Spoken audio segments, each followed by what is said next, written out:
We all know that versatility is a very important part of AFL football, being able to play in different positions.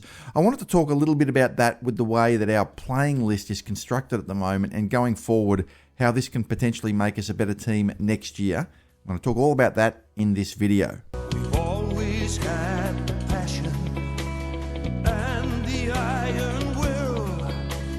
No one doubts the courage of the boys from Windy Hill. If you like the content I provide, please hit the like and subscribe buttons. It helps the YouTube algorithm. It only takes a second to do so, and it's free. And also make sure you hit the notification bell, because even if you are subscribed, if you hit the notification bell, it will ensure that you'll be notified whenever I post a video. So when I was growing up, as probably most of you would be the same as this, Kevin Sheedy was the coach of Essendon, and he was coaches for 27 years. But what he was probably most famous for, among several things, was absolutely insisting on versatility. In fact, we won a premiership in 1984. We won a grand final by shifting players around into positions that before that many other coaches wouldn't have even considered. Right, throwing Duckworth forward in the last quarter of the 1984 grand final. Lots of other examples we can go into. Hell, we had Paul Salmon, who would look like he was going to kick 100 goals in the 1984 season before he did his knee. And when he came back from his knee injury, he spent probably most of his career, or at least more than half of his career, playing in the ruck, which a lot of people wouldn't have considered when you had what looked to be a potential 100 goal a season full forward, but it worked. The insistence on players playing in different positions. And why is this important particularly? And why do I think this can be improved with the current Essendon list? Well, if you look at picking the best available 23 players, irrespective of injuries, just the 23 who are your best available, what you want to be able to do, any club, particularly Essendon, you look at your best 23 players in terms of talent and ability. And what you want to be able to do is pick those best 23 players to play in your team that week. But is that being done? Because what often happens is that you're not necessarily picking the best 23 players on talent and ability because of team structure. You might have the 10th best player on talent and ability who deserves to be picked in the team. But because there's other players playing in that position, that particular player can't make it. So you might have a situation where you've got the 23 available players to be picked on talent and ability, and only 20 of them are picked in the team. And you might have 3 players that aren't picked who deserve it, at least on talent and ability, but are not in the team. So a good example at the moment might be someone like Sartis, who you would probably say, despite all his faults, on what he's producing, arguably deserves a spot in the team ahead of, say, for argument's sake, Gresham. All right? There's a number of other players you could pick, but just for argument's sake, I don't want to pick on a player. But for various reasons, a lot of them to do with team structure, a lot of them to do with the fact that we have a number of players who are in and under midfielders. Not all of them are available at the moment, but you've got Parrish, Durham, Caldwell, Hobbs, that he can't really find his way into the team. So you've got a player that perhaps is among the best 23 on talent and ability, isn't in the team. And if you do that, you're compromising the team. Another example, it might be a controversial one, might be someone like Liam McMahon, who hasn't even played a game yet, and yet you could make a strong argument on talent and ability and what he's producing at VFL level, averaging about 3.5 goals a game, that he perhaps deserves to be in the team on talent and ability, but he's not. And one of the reasons he's not in the team is because we've got the following players who can all potentially play at full forward. Some of these are injured, by the way. But Edwards, Caddy, May, Wright, Langford, Draper, Harry Jones, who was initially picked as a full forward when he was first selected, and Kale Girine. So he's not in the team. And I was thinking about how Kevin Sheedy perhaps would structure the team. Because Kevin Sheedy would probably look at that and he would say, well, these players, we've got players here maybe in the reserves that are among the best 23 available players on talent and ability, and yet they're not playing in the senior team.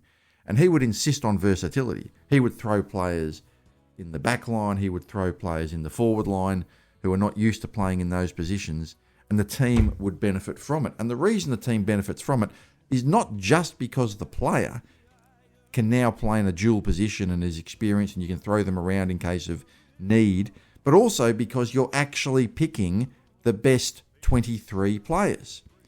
And I look at Essendon this year and I think that we're not always necessarily picking the best 23 players. We're picking a team that fits the structure because there are players playing in positions where teams, players in the reserves can't get into that position. And that's why it's important to be versatile. Someone like Sheedy would probably insist that McMahon play in the back line. I'm not saying he should. I'm just giving an example of something that he might consider.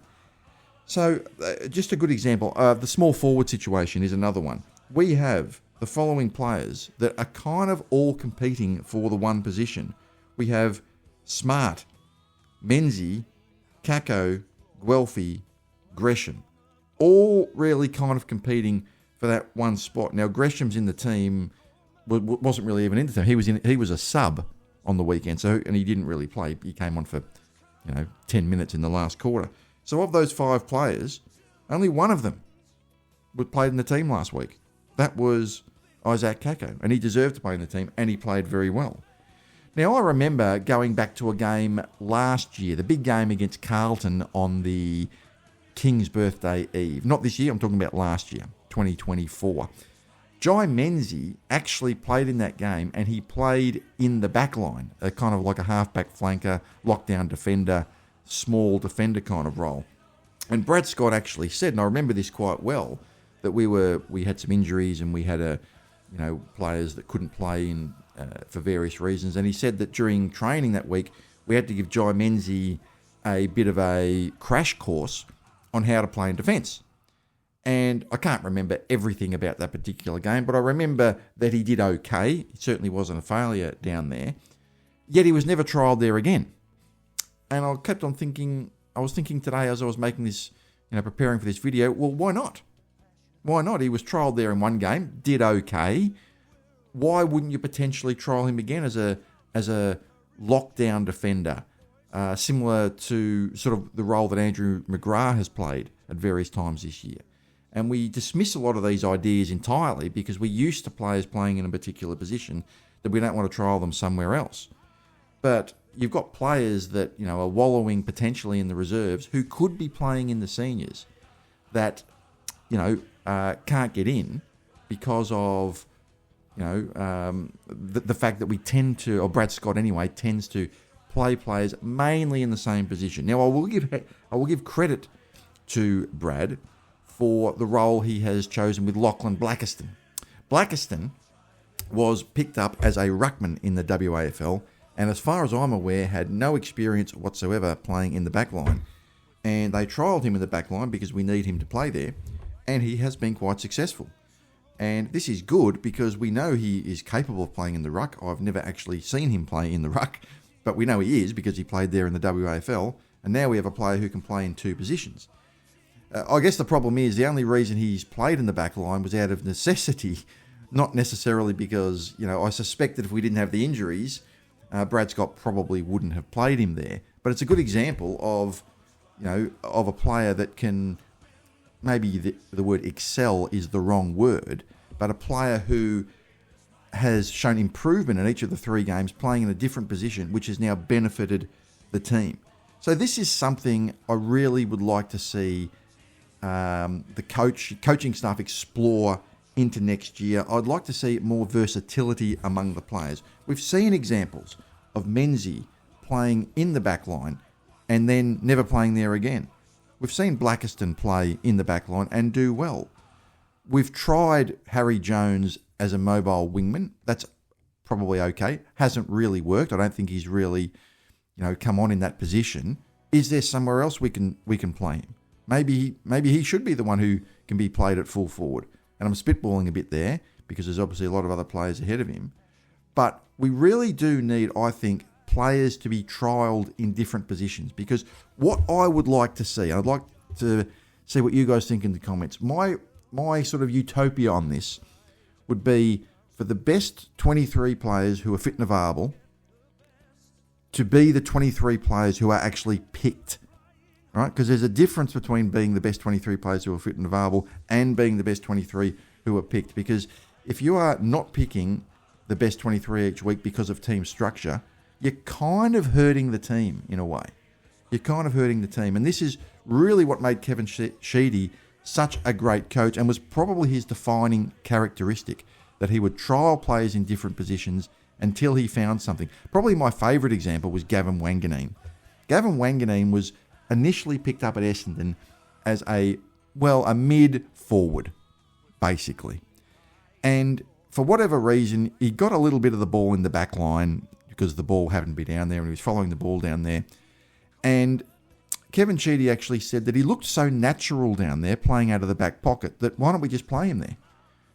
Now, you wouldn't have even thought that you would play a player like Gavin Wanganeen, who really a talented player who can kick goals and one of the best players in the AFL. You wouldn't sort of think that you would consider playing him in what you would consider to be like a dead position in the back pocket. You know, it always seems to be. I remember at school footy, it's always where the worst player played. Right, you throw the worst player in the back pocket. Yet they threw him down there, and he won a Brownlow medal playing out of there because he looks so natural playing in that position.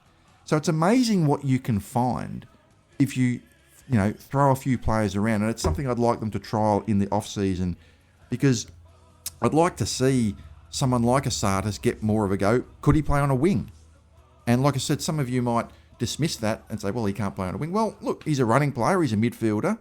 He's got the basic skill set in terms of the running ability, the tank. Maybe he could. I don't know. But it's amazing what you can discover when you play players in different positions, partly because you discover new skills that they might have, but also because you're actually then picking the best 23 players rather than picking only the best 18 players. And you've got 5 players who might be the 8th, 10th, 12th, 14th and 16th best players who can't get into the team because of team structure. So it's something I'd like us to fix during the off-season. And what I'd like to find out from you guys, where would you like to see some players play? And don't be afraid to put out their suggestions out there. Who would have thought Gavin Wanganeen would play in the back pocket? Right? Who would have thought Menzies last year would have played in the back pocket? Right? Yet these things happened. Where would you like to see some of the players play, and throw out their suggestions? I'm willing to hear anything. There's lots of different combinations. There's 40 players on the list, and there's 23 different positions on the ground. Right? 18 different positions on the ground. So there's lots of different variables out there. All right? Could you play, our key forwards, right? Could they hold down key back positions? Tom Edwards, players like that. Cale Gerine. So should Langford go back to the midfield? All these sort of things. There's various things that we can do, because at the moment, I think we're stuck with a lot of players in the small forward role with only one Kako selected in the team. A lot of players in the in and under inside mid role with not a lot of versatility, and a damn lot of key forwards with a lot of them not able to get in the team. So I'd like to know what you guys think of this, what suggestions you have as to what players can be trialled in different positions, because I think it's something that would help us going forward next year. So I'm going to leave it there. I hope you guys enjoyed this video, something a bit different. Have a great day, everybody. And as always, go Bombers. Let's fight.